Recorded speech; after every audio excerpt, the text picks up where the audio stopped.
It's the 8th of June, and round 2 is finally upon us. We've gotten there, ladies and gentlemen. We're about to see some footy back onto the park, which is a great thing for everyone involved, even though none of us will be able to be there live to watch it. But it's footy's back nonetheless. And a few things have changed since the last time we had a show. We've actually now got a sponsor on board for the Tigercast, believe it or not. We've hit the big time. VB has jumped on board. Everyone knows what VB is, but as part of the contractual obligations, they did require that we had to sort of sing part of the jingle on air just to give them a bit of a plug. So, what music happening here? Yeah, you can get it whinging about the fixture. You can get it closing the state borders. You can get it any old how. A matter of fact, all you interstate floggers have got it now. Victorian bias. Right, I got it now. Ooh. That went better than I thought it was going. So anyway, welcome to the show, everyone. We've got the usual cast here tonight, and I'm sure it's going to be a cracking show with the off-air conversations and anything to go by. So, Tigerc71, welcome, mate. How are you? Good, mate. Yeah, good. Got a lovely story to share with you and the listeners in a little bit of time. I've had a wonderful week and had a very, very special interaction with someone that I want to say, Malcolm, mate, I hope you're well, bud. So this could be a new segment, story time with Tigerc71. Gather around, children, listen to Uncle Tiggs. That's exactly right. No, we should grow it. Yeah, very good. And CB17, welcome to the show, mate. How are you? Michael, stop now. Okay. I'm fired up for this. I'm ready to go. Let's go, bloodbath. Bloodbath straight off the bat. The floor is yours, my friend. Right out. Let's do this. Right now, there's a bigger menace on social media than Donald Trump's Twitter feed. Tigerc71. You got any idea who it is? I thought you were saying it was Tigerc71. I thought, shit, that's a bit harsh. Well, let me guess. Is it Snake Baker? No, not quite Teffy. No. Michaels? Can I have a guess? It has to be Moe by the Sea. Or something to do with them. Like, they're just the shit they put out. Their videos of coming in the training, I don't know. Well, let me tell you, Michaels, the Geelong social media team and their Twitter account. Now, I want to put a big shout out to my girl, Elton John's wig, because she made me aware of the sickness, wankness, and utter douchebaggery of them on Twitter. I get it. Everyone is now having fun or expressing themselves. But I challenge anyone to watch Patrick Dangerfield strutting into the training ground with Kenny Loggins blasting Danger Zone on a boombox and not say he looks like an absolute wanker. Then there's the Team 3 entrance. I can't remember watching anything less vomit-inducing. On behalf of everyone, stop it. Stop it now. It's just making you look like try-hard wannabes. You can't manufacture what you haven't got. And clearly that's the difference between a club like Richmond right now and the Cats. We're the real deal, and you guys are the Diet Coke of having fun culture. Blood over. When I saw that Team 3 one, I reckon I watched that about 10 times trying to work out what the 3 was. I'm like, 3 flags, 3. I just couldn't work it out. And yeah, Team 3, I'm like, oh, for God's sake. Yeah, no, they're not right down there. Oh, just continue on. I'll go nuts. They've had a pretty good week. There was then all the talk about how they're wanting all their home games again back at Moe by the Sea, the Velodrome.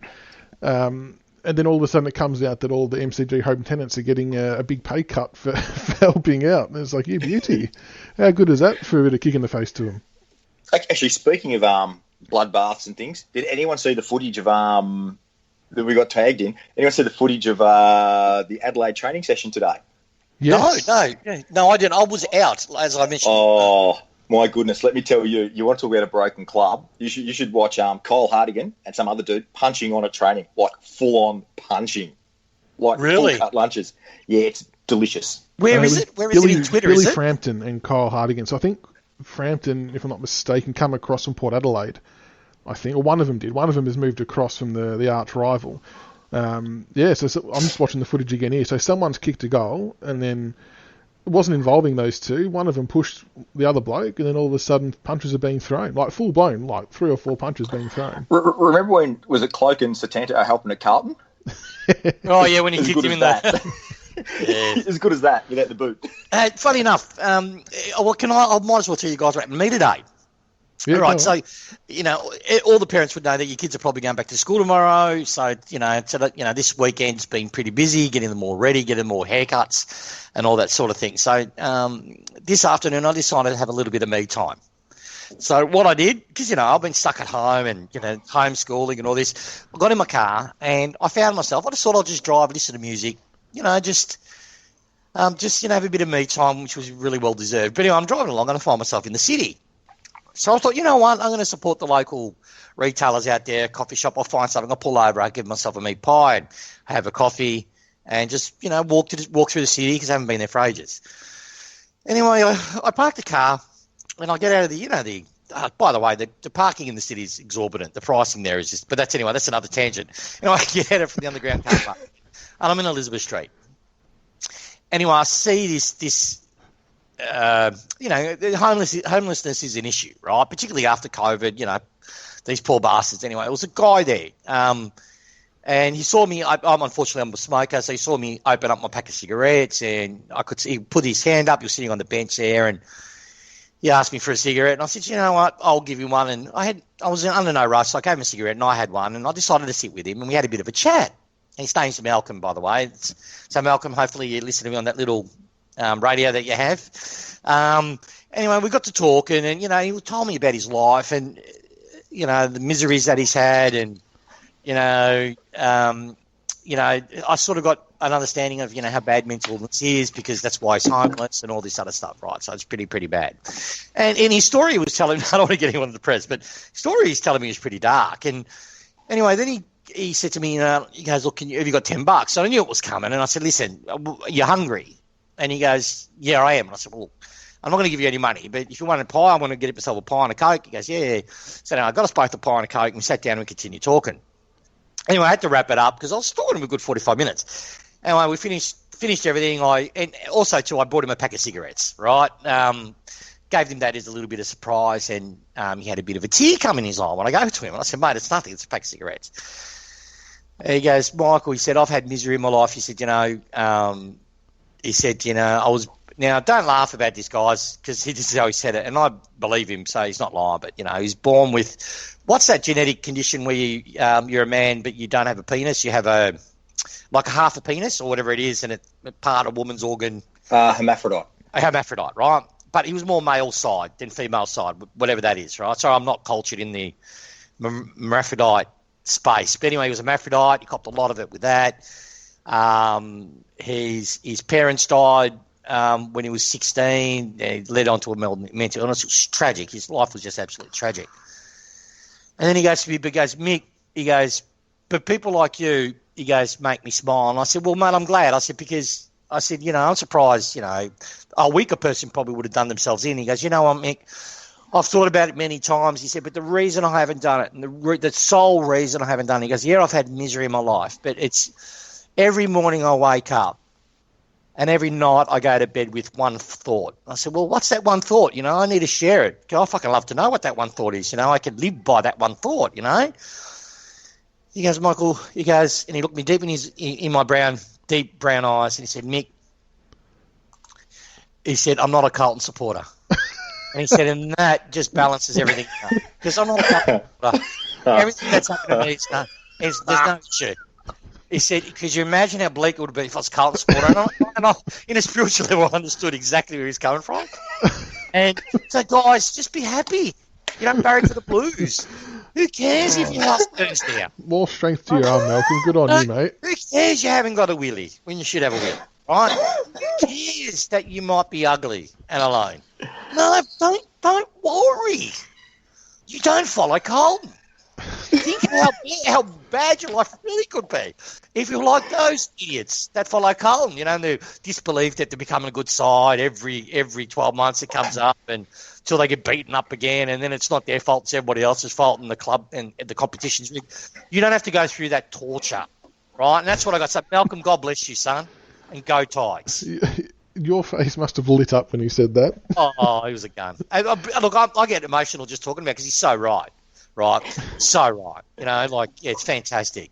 And just on Carlton, I'd just like to all our Carlton listeners out there, happy 25th anniversary since your last flag. 25 years, a quarter of a decade's gone by. Well, that's funny enough. We can say that now. How good is it? Because we're not the ones with the long streak. And the thing is that you got me there because that was the reason why I was doing this story because, of the milestones. So, go.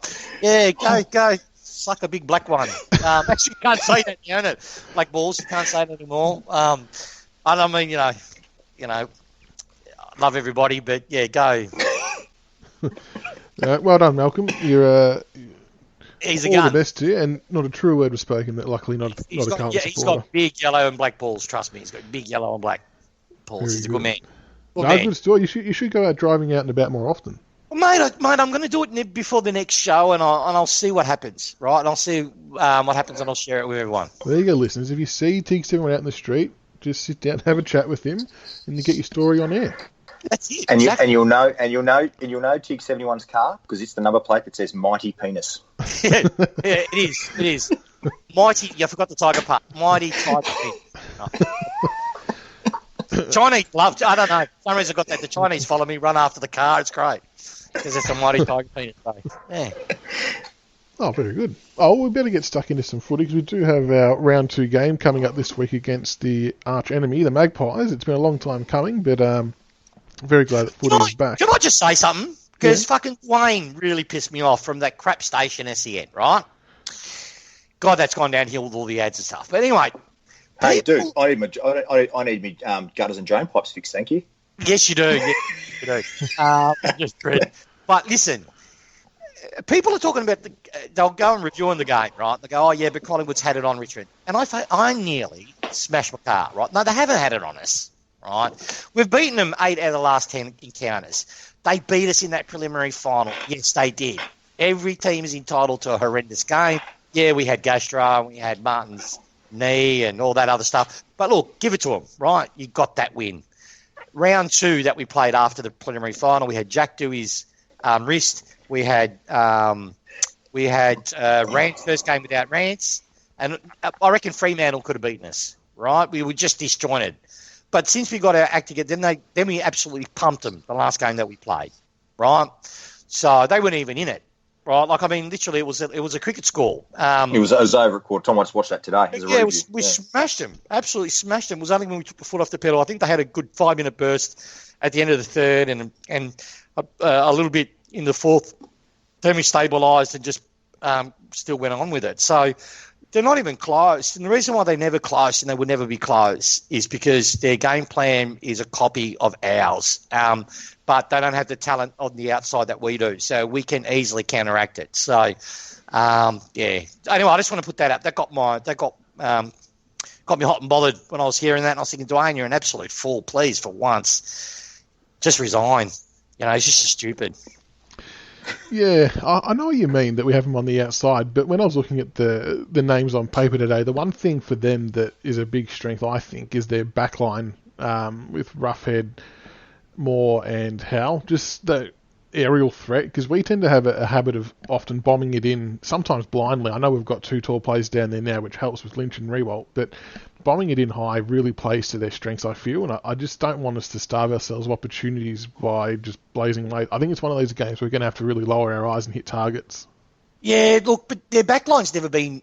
like, I don't fear their backline. I know what you've said, and I'm going to give you a point on that, but outside of Moore, Roughhead has got no speed. What I mean speed when the ball lands, let's say he takes the mark or if he spills the mark, to get the ball up, he's not quick on that. So we can add pressure as soon as the ball gets spilled. He's not a great kick. Roughhead's an okay player. I want to say he's a great one.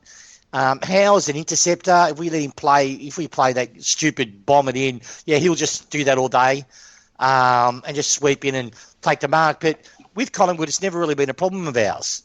We don't normally do that. We normally kick deep into their forward line, and that's where their weakness is. They're very good. If you kick into that 60 to 50 to 45 metre zone in their back line, you're in trouble. And what you said is absolutely correct, right? But if you kick it when it's 30, 35 to, say, 15 metres, just before the goal square, that's when they're vulnerable, those big guys. So... outside of Moore, right? I reckon if he gets his hamstrings right, but what I hear, he doesn't.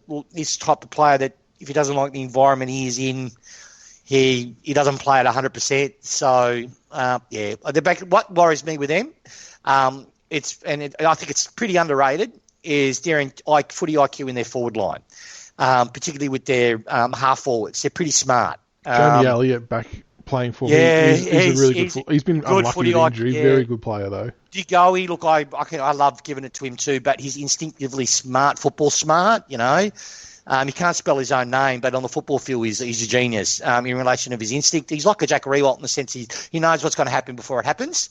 Not to Jack's level, but he has that. He has that spark in him. And he normally does well on it. It's just when he makes a mistake, for example, in the perfect grand final where he cost the side the whole grand final when he dropped before the ball was going over McGovern's head and it didn't, and that was it. But, their half forwards worry me. If we can get the ball long and deep into our forward line, and if our midfield and back line can press their forwards, and look, outside of that big peephole they have, he had that one-off game. He doesn't really worry me too, but the main thing is we've just got to make sure that we crack into the half-forward line, compress it. If we can compress it, if we give them no movement to run, and we in turn run off them, that's what we did last game we played them. Digoe they had to put him in the midfield because he was getting nothing in the forward line. Elliott was running up in the back line, getting possessions because he wasn't getting anything in the forward line. That's where their weakness is. Is Talor still not? His hamstring still not playing? No, I think it's his calf. Right. Yeah, I don't think he'll play by the sounds of it. And there's apparently been question marks over Cox as well. I can't remember what the injury was. Might have been his knee, something to do with that. Yep.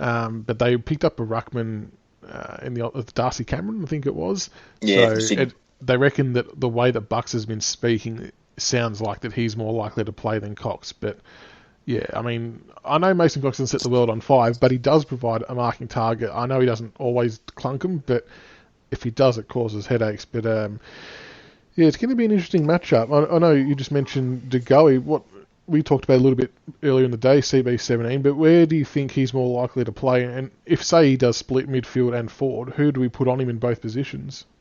Well, it's funny. Because I watched their first game as well. Thought I'd have a look at it. And Digoe went into the midfield and played quite well.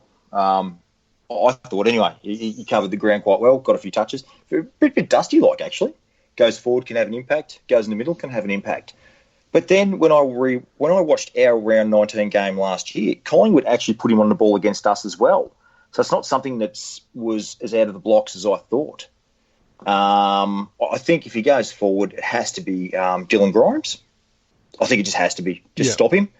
In the midfield, the problem is our midfield is so diverse. It's a question of what we've got going on as well and the momentum of the game. So whether someone's on him per se or whether we're going to do our thing, and let our boys get to work and just beat them head to head. We tend to do that a bit, don't we? Just go head to head, back ourselves in. Oh yeah, because there's the thing is with them. What's great with our back line is we will, let's say with Digoe, and what works has been working with them so well is what they don't like is we just allow personnel, like for example, Vlosten might go on him for a little bit, Grimes might go on him Grimes will mind him, but Vlosten Short might pop in, Basher might pop in. A whole back line will rotate. It's all about position, you know what I mean? How we play. They've got not afraid to hand off. My concern with them, and this is the only weakness we have with them, if they get that midfield, ball forward from setter, game style that they've got, they can be bursty that way. If they get that run on, they're like us in the sense they're a momentum side. If they kick 2 or 3 goals, it's very hard to stop them. And I don't know what it is. It's maybe because I don't like them so much. They're such a tin-ass club, you know what I mean? Like, the ball has to bounce their way, you know what I mean? All the fucking time. Every decision is their way. It fucking does my head in. Every fucking decision. The two things, the two players, I mean, and the obvious one is Grundy, because Grundy's an aerobic beast. Like, he's a gun, right? Doesn't matter who he plays for, he's just a dead-set gun. And now with shortened quarters, I wonder, because their forward line isn't that tall, and with my check out, I wonder if Grundy's going to have basically no time off the ground. He'll have bugger all time off the ground. I can see Grundy, if he's not in a ruck, he's pushing forward. That's what I can see. and he'll be quite dangerous up there because he's a very mobile player. Is he a dangerous forward? Like, has he? I don't see him clunking marks and kicking goals. That's not part of his game, is it? Or unless but he still takes your tallest player, doesn't he? Like, someone has to mind him, and he's a big, strong unit. And like I said, he can run all day. He's seriously, and he brings other players into the ground. He's good at ground level, and he brings other players in. So I think he's one. The shorter quarters will definitely benefit him, and his style of play in particular. And the other guy we've got to respect is Taylor Adams. Behind Pendlebury, he's their second best midfielder. Yeah, absolute gun. Absolute gun. What about Sidebottom? Are we going to give him 40 touches again? Oh. Nah, you know what, mate? He's torched us a couple of times, but then there's other times he's been absolute pus as well. Like, if you look at the last game, he was nowhere, mate. So he's either all duck or no dinner. Yeah. He runs on top of the ground when their team is running on top of the ground. He's that type he's the cream player. That's no slight to him. I love him. Still Sidebottom. I'm having him at Richmond at any time, even his age now, because he's a cream type player. He's called a match winner. He can win your matches. Why? If your team's on top, he will kill a side. If your team, he's not the type of player though, like Taylor Adams, where if you need to fight the wall in the trenches to get your side on top, he's not that type of player consistently enough. He can do it in spurts, but not consistently enough. But what's funny with Taylor Adams, it's funny. I got a mate, unfortunately, who's a Collingwood supporter, and when we recruited Prestia, he goes, "Oh, we've got Tay-Tay." I don't know why they call him that, but anyway, Tay-Tay. We've got Tay-Tay.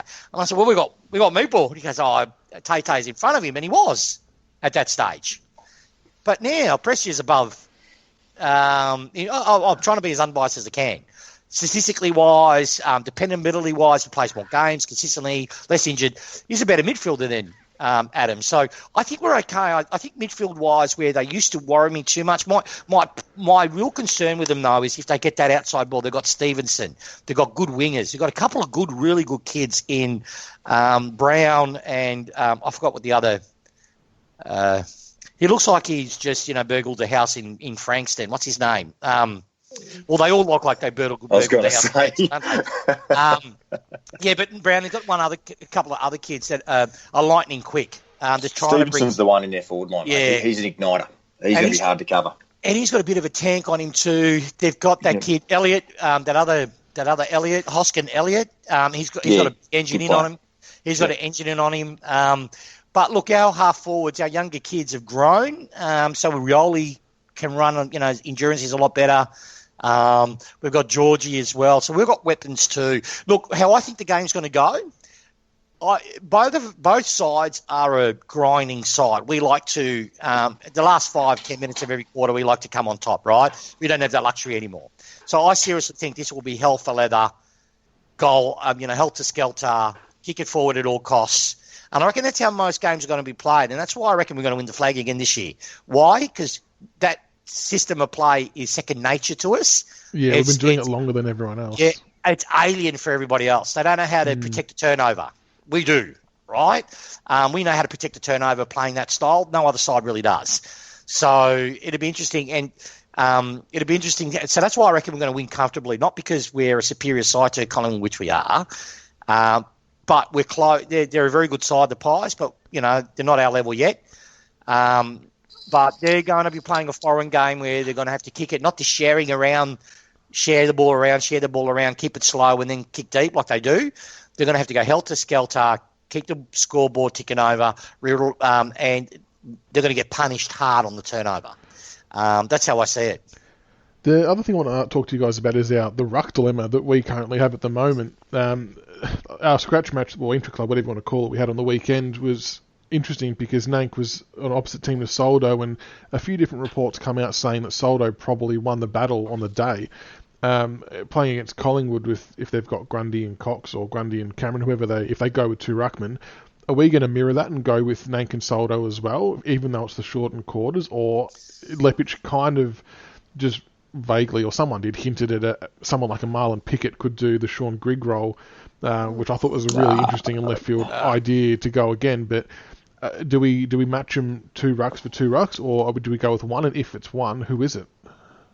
I'm just going to be a bit boring here, and I'm just going to say there's only going to be one change to the team that beat Carlton.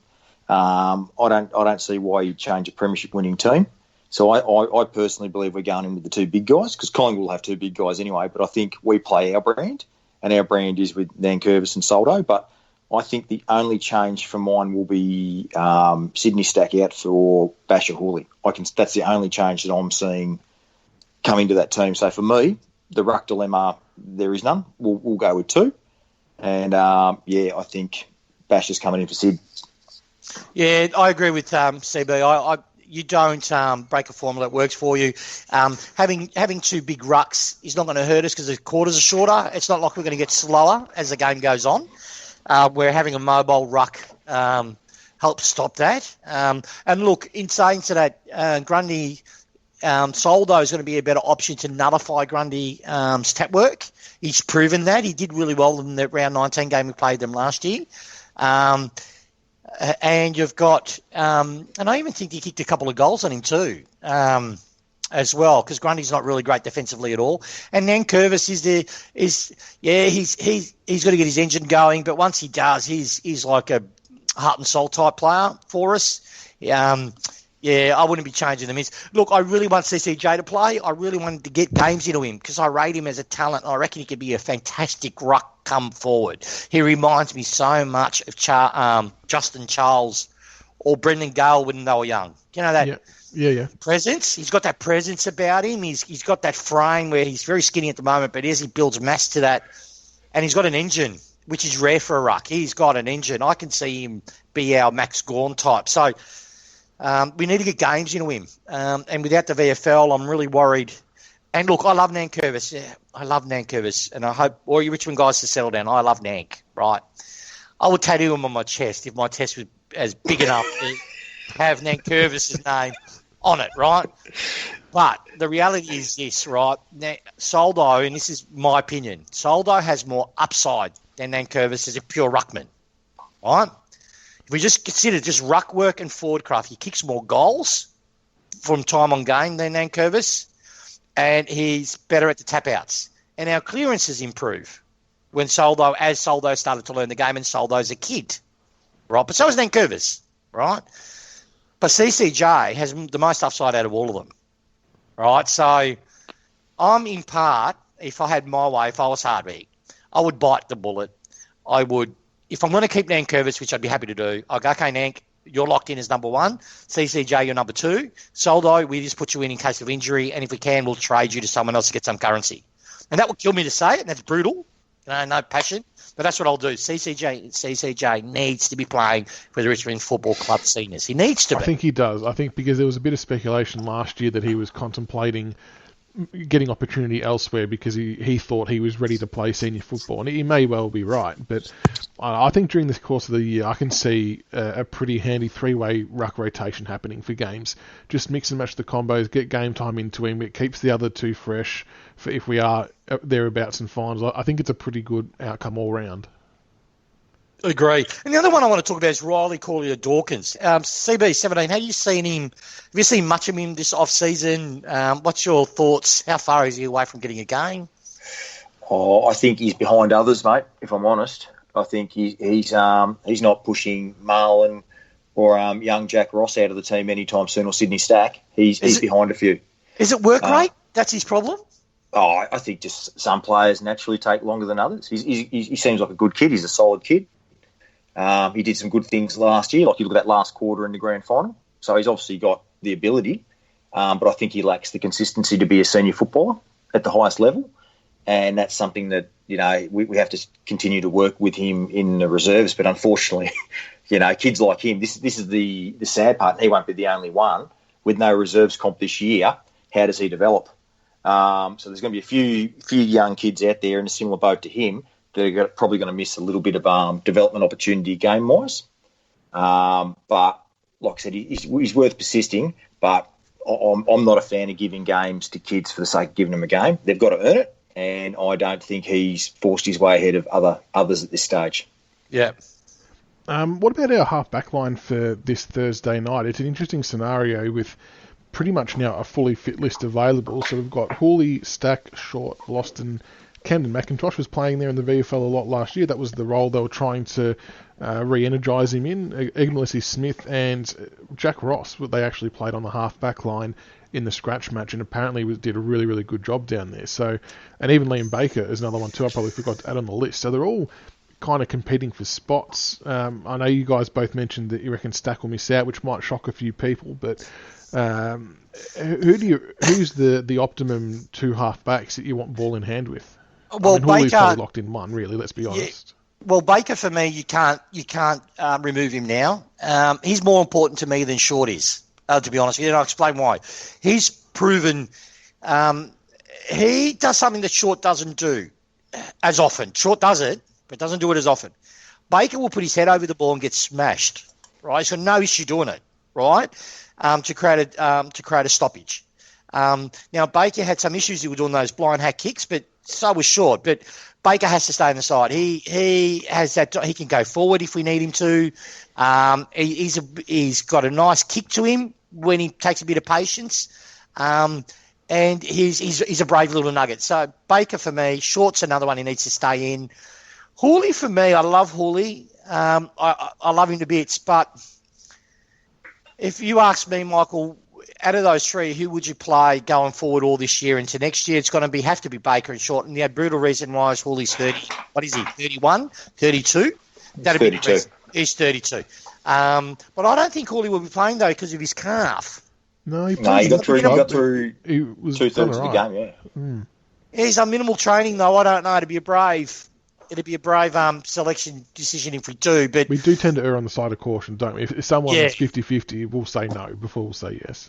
But what's great, we've got such an intelligent half-back line. Our full-backs are mobile enough to play half-back. That's like Grimes has got speed to him.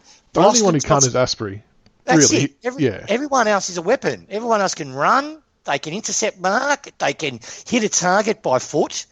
We need Baker desperately because he's got a defensive side. He can play against someone. He makes errors, and there's some games he loses concentrations and we get stung.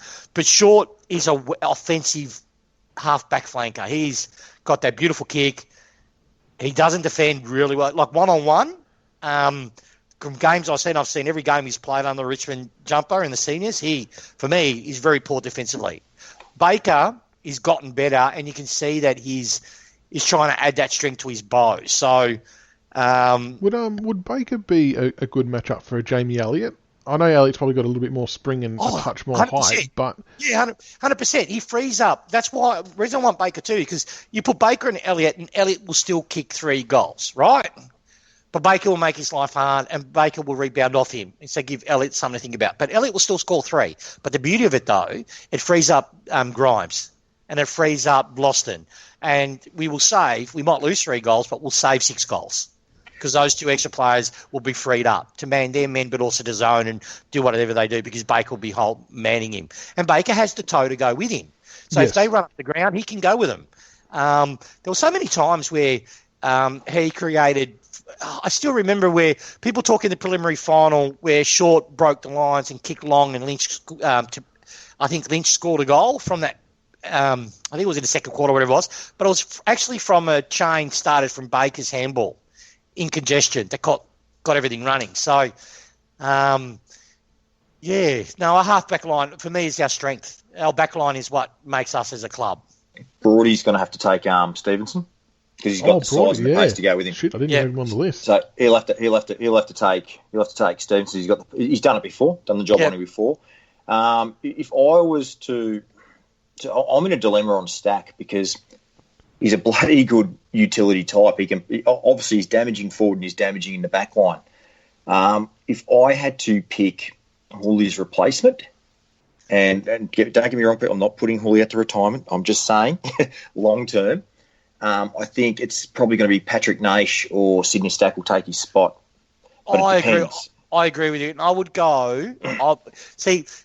there's one player that I would love to play in our back line, but he'd be wasted, right? Because, back line, this is no disrespect to the back line. You've heard how much I love them. But when you get the super intelligent footy IQ, you've got to play them centre of the ball, right? Centre forward. But so Shai Bolton, he's smart, creative, evasive. He reminds me of Edwards, but a very, very young Edwards, but with a lot more speed to his game. So, specifically about the back line with Stack, I don't know, with Stack, I saw what he did. I love his creativity on the forward line. I actually think Stack, if he had the discipline, I would play Stack because we've got a spot on our side that no one owns it yet. It's a wing. We've got Shai Bolton on one side. Ellis is now gone, right? So I would put they'd use on the other, wouldn't they? Yeah. Caddy's on the other. We've got Shai Bolton. But really, I reckon Stack. If he put where he can play like a caddy role, and caddy's not the fastest person. We saw what damage he could do. Imagine Stack floating in the midfield, going under the wing, getting that freedom to be as creative as he is. At the moment, Shai Bolton's sort of following that role. I reckon that's more suited to a Stack type player, but has he got the discipline and has he got the drive to do it? That's the question marks for me. Mm. And what about Dusty? I mean, where do we see him playing on Thursday night? Are we going to be splitting him forward and midfield, or does he just do his own thing? Let him play anywhere. Next, let him play anywhere. Is anyone at all concerned about the knock he got? I think he took a knock to the ribs and he sort of slowed down a bit for the last part of that scratch match. He'll be right to go. Fine, mate. He's hard as nails. Do you see how lean he is? He's hard as a cat's head. He is as lean and he's raring to go as anyone else. And look, for me personally, I'm playing. He goes where he either midfield or forward. He'll go when he knows where we need it. But listen, put him in the midfield. It scares. It scares. Rival midfields get a lot more honest when Dusty's in the guts, right? So that's what I'll be doing. And considering the nature of the game, I think with it being so helter-skelter from the centre, I reckon he'll play more centre than he'll play forward this year. That's just my call. I wouldn't mind. I wouldn't mind Dusty starting forward. No, I'd actually start Pickett with Prestia and Cochin on the ball, just for a bit of variation, because obviously Pickett's still a bit of an unknown quantity, if that makes sense. He's only played 2 games, so there can't be that much IP on him out there. So I wouldn't mind giving Marlon first crack at him. Can I give a thought that many might not like and criticise me on, but I just can't shake it. Everyone's locking Marlon Pickett into our 22, and I don't know why. Mate, he did a blind turn in the grand final. Yes, you lock him in every week. I know he did, right? And, I'm wrapped for him. But his game, the first game of the year, he wasn't that good. I thought he was all right. He was serviceable, right? Camden McIntosh has always been serviceable. Yeah, but Marlon's got better. Pickett's got a few more tricks, though. The one thing that stands out for me is his vision and his disposal. He always just manages to pick the right option. He might not accumulate a shitload of it, but... Yeah, but for a player that doesn't get a shitload of it, you've got to be damaging, but you've also got to be consistent, right? He's not... I don't see it. Look, again, he's only played 2 games. The consistency comes with games played, but... I would have preferred, this is just me, I would have preferred someone that's shown it at the VFL level for longer.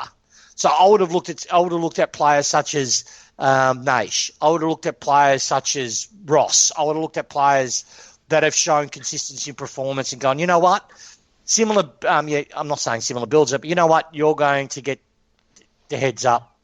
Marlon did in grand final because it was smart coaching. They wanted to throw a dynamic in there that the other coaches weren't planning for, and it worked fantastically. Right, but Marlon, when I was watching him, I thought, he's playing okay, but I didn't see him as a weapon out there. Now, hopefully, he just had a bad game. You know why? I can explain why. He's used to playing in front of 100,000 people. He would have been shell-shocked in front of no one. No, if you try to be serious here, no, I don't see him. No, I didn't mind his game. I get your point. I didn't. I've got some mates thinking he's like top 16 player on our list. He's not even close. No, he's not still top 22. Look, I think he did enough to keep his spot for sure. And if it was me, it's just opinion, I would start Dusty forward, and I would just for the value, you got nothing to lose. I'll stick Marlon in the ball because he's he's hard at it, and he hits pretty hard. Like that's one thing Marlon does do. He hits them, he sticks them. So I wouldn't mind giving him a crack in there. How good is it to have someone like Dusty where it's a clutch game, really, let's be honest. We can still, possibly start him not in the middle because we don't have to. We don't have to rely on him being in the guts to be able to win the ball out. It's just such a nice thing to have. And the flip side is, if I was Collingwood, I'd start with DeGoey in the middle. Just to rattle our cage, I'd actually start with a big ball like DeGoey in there. He's 6'2", built like a brick shithouse. Yeah, I'd put him in there. Yes, De Goey is a smart. He's got great footy IQ, but he hasn't got consistency in the guts. Every game I've seen, he'll have a 5-minute blind up, but then where is he? Yeah. Right? Because he just. But a fast start's what we have to guard against as well, and the Pies can start pretty quick. So I'm just saying, if you're throwing the Magnus around for a bit of an edge, because you've only got you've got to remember 16-minute quarters. So if you can get an edge that first 5-10 minutes, get a bit of momentum, it can certainly decide a game. What we have to fix, though, with this faster ball movement forward is the dynamic between Lynch and Jack. Because against the Carlton game, they weren't working well together, in my opinion, as they've shown before. So that's something that we really need to get. I don't know. I don't know if one or the other got in each other's way, or the nature of how the ball was coming in, or no crowds, and it was, I don't know. So we'll see. Because, mate, we've got such a loaded forward line. Have you looked at the names on our forward line and the quality in that forward line? That we talk about the back line. Let's shift our gaze forward line. That's an elite forward line we're starting to build. It's pretty handy. It's sexy. It's sexy. Two big guys like that. Lynch, and then, Lynch, Jack, Rioli, and then you've got, and people underrate Georgie, but his chaos he's weird. What the fuck is he going to do? Play style? He's an absolute, Castagna is an absolute gun. Yeah. He's an elite runner. He's an exceptional mark overhead, and we all know what the knock is. But like I said, mate, he's when he's on, and his defensive pressure. Keep in mind, his defensive work is off the charts. It's brilliant. Oh, it's great. It's great. Yeah. It's great. But look, I really hope Ross and Graham have injury uninterrupted 3 years this year. They're the two for me that deserve it. Ross in that back line worries me because of his disposal. Like, he had some howlers, but the practice game he apparently did all right. So hopefully that was just nerves. I rate him. Yeah, I do too. I like him. Mate, some of the talk I got that I heard from the club was that he's got future captain type material written all over him. Right, just, what I'm saying is going to be a captain of the club or anything, but, that type of player, right, the type of personality, that leading and all that sort of stuff, and, leaving no stone unturned, discipline. So he's got that in spades. So he really deserves it. I would love to put him just as a full-blown mid. Graham, I rate. Like, he's just poor bloke's been injured, but him in the guts, instead of minding someone, just say, all right, Graham, bash as many as you like, and just kick the ball long forward as fast as you can. And do the same thing with Ross. They're two big, huge bodies. Yeah. We are such a better team when Graham's in it. Yeah. I love Graham. Yep. And before we finish up, I want to talk about Shane Edwards quickly. I know you can edit training footage to look however you want it to look, but he's looking as slick as ever with his handballs. He just keeps getting better with age, that bloke. He's great, isn't he? He's great. Remember I said it, was it 2 years ago when I said Edwards is like Jesus to me? That's how important I rate him. And I'm being proved right every year he comes. He's just... we spoke about side bottom being a cream player, right? He is... And this is how grossly underrated he is, because every Collingwood supporter is now going to just, swallow their dentures as soon as I mention this. Edwards is what side bottom strives to be. He's a cream player that actually can consistently impact games, but also can get his hands dirty consistently. He's just a jet. He's just an absolute jet. I can't speak highly enough of him. I love him. There's the other thing you've got to keep in mind as well. If Bash is in doubt, you can also throw Edwards behind the ball and push one of those young fellas ahead of the ball. He actually did that role really well when he had to because of injury last year. Yeah, he's played that role before, so he can do it. And that may be where he finishes his career, believe it or not. You might actually, when Hawley finishes up, he may finish his last couple of years on the half-back line and be that set-up player. Yeah, I just hope, there's one player I really hope kicks it too, is other than us, Corley Dawkins, I really want Naish. He's a talented young kid, mate. He's just got such a light frame. And I hope he's not like a David Burke. I used to love David Burke. Not David Burke. Is it David Burke? Yeah, his son. Yeah, David, Francis Burke, yeah. I used to love David Burke, right? Courageous as... used to throw his head into everything. And he had his limitations, but he had such a light frame, and I reckon that's what cost his career, right? So you're telling me he's been on the Danny Meyer diet? Yeah, well, that's it. But don't be sidetracked, because Danny Meyer, what a letdown he was for me, right? He was what a letdown he was for me. I got him, got him. Yeah, it looked like Tarzan, plays like Jane. This guy was absolute spud. But but back on Naish, he's a talent. And what he does, what I noticed a couple of VFL games I saw of him, He's the rare type of player because it's not instinctive for these, half-back flankers, wingers that love kicking goals, right? He loves to set people up. He loves to get other people into the game, right? He does a lot of that in the VFL. So I hope he gets an opportunity. I hope his dad, we talk to his dad and say to him, look, yeah, I know it's frustrating, but we're keeping him on the list because as soon as the spot opens, we're going to give it to him. I hope he stays with the club because I really see put 10 more kilos on. He's just got to put 10 more kilos on. And he'll be at 22. He's got the talent for it. Yep. No, I agree. Liking Naish's progress. Hopefully, I reckon he'll jag a few games this year. Oh, can we? I don't like bringing politics or anything, but it'd be remiss of us because we've got listeners that, with everything that's going on with the world and all that sort of stuff. Just, I want to give my opinion and ask your guys' thoughts on it. I'm not going to go bashing anyone or hating because I don't think it's appropriate for it. I just want to say my thoughts are with everyone that's protesting. I reckon everyone should keep on doing it, keep strong with it. I feel a little bit ashamed. I'm not a black person. I'm Spanish by descent. I've copped a bit of racism, but nothing as much as a black person. I'm not going to even compare. I'm the first to admit I truly believe I'm not a racist. I teach my kids to treat people equally, and I hope I do that. But what actually reinforces them, I might not be a racist, but I truly feel this is the message I want to get across. I am culpable in a sense because even though personally, if I see something that goes wrong, I might not like it, and I might say something with my little circle. I don't do anything more than that, and that's wrong. Us as a group, if we see something that's we just don't put up with it. It's like if we saw someone hitting a child. I'm not saying black people are children, but if you get my point, something is repulsive. Racism is repulsive to me, but I can't believe I've been silent on it. So this is the biggest silver lining out of everything. What's happened with the Floyd thing? It's shown me that, hey, yeah, you might not believe you're a racist, but being silent is actually you're endorsing it. I know that's harsh and hard for me to stomach and get the realization, but that's the truth. If you don't do anything about it, you don't say anything about it, and you're being complicit with it. And that's not me. So I have full respect for everyone that's going out there protesting. I'm not a protester. I can't go out there protesting. It's just not who I am as a person. It's just, but I'm making sure that I'm educating my kids a lot more vocally and making sure that if I ever see it anywhere in my space, that I clamp it down overtly, not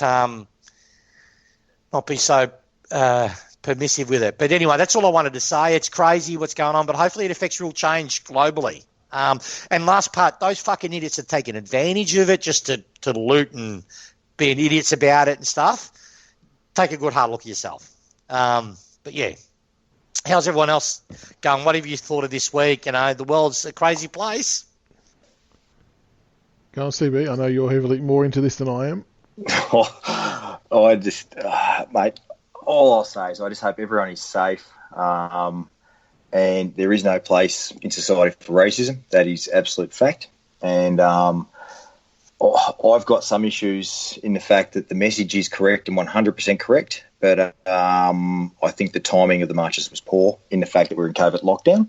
But that's just a personal opinion, and I think, but the message itself is very much important, and we need to do a lot more in society to address these issues. Agree. Definitely, yep, 100%. So, as you guys touched on, just the key note, everyone just stay safe first and foremost. Voice your opinions, but do it in the right manner. And everyone just start being kind to one another, as Ellen DeGeneres would say. Can I ask you guys, you mentioned that the fight in the Adelaide Crows, where on earth is it? Do you mean we got tagged in on it? Yeah, check your Twitter. When did you get tagged on it? I can't find it. About an hour or so ago. Oh, no, maybe it was just me and you, CB. I'll tag you. Can you tag me on it, please? Can you do it now? Yeah. I'll tell you. CB commented back saying he wants to know what Port Adelaide think about it. We'll get Don't take the Port Adelaide Footy Club in it. We'll get Koshy on and we'll see what he thinks. Oh, by the way, now everyone's going back to work and it's all starting to become good stuff. Next time we do this, I'll see what I can garner up in relation to trade news. I do know. I'll give you one little bit of a tidbit. We are restructuring contracts. That's all I'm going to say, and I'll elaborate on it next time we do a show. which will be in a couple of weeks or so, or whatever. Yeah, all things going well, hopefully next week, assuming that the season progresses as it should. So I've just tagged it so you can jump on Twitter and check out that. But where can I see it? I've just clicked on it. All I've got is... You've got to click on the link from the original tweet. Where is it? I'll talk you through it shortly. We'll get a couple of tips before we wrap up. So CB, who's going to win Thursday and by how much? Oh, I think it'll be tight. I'll say 20 points. Tigers by 20. And I think Dusty will kick 4. Oh, very good. Marlon Pickett best on ground. Tiggs? Yeah, I reckon we'll win by 38. 38. I reckon we'll get up by about 18. It's going to be an interesting game given that we only obviously get a chance to play each team once, so we've got to make it count. It's probably a good time to get the Pies because we're all going to be off the same base, I guess. So hopefully we can get the win and carry on our winning ways. All right, CB and Tigerc71, thanks for coming on again tonight, guys, and go the Tigers for Thursday night. Go Tigers. Go Tigers. Thank you for listening to another episode of the Richmond BigFooty Tigercast. Be sure to subscribe to the podcast on iTunes and YouTube so you can follow all the roast and toast, the reviews and previews, and all topics Richmond. Also keep an ear out for our special episodes of interviews with past players. Go Tigers.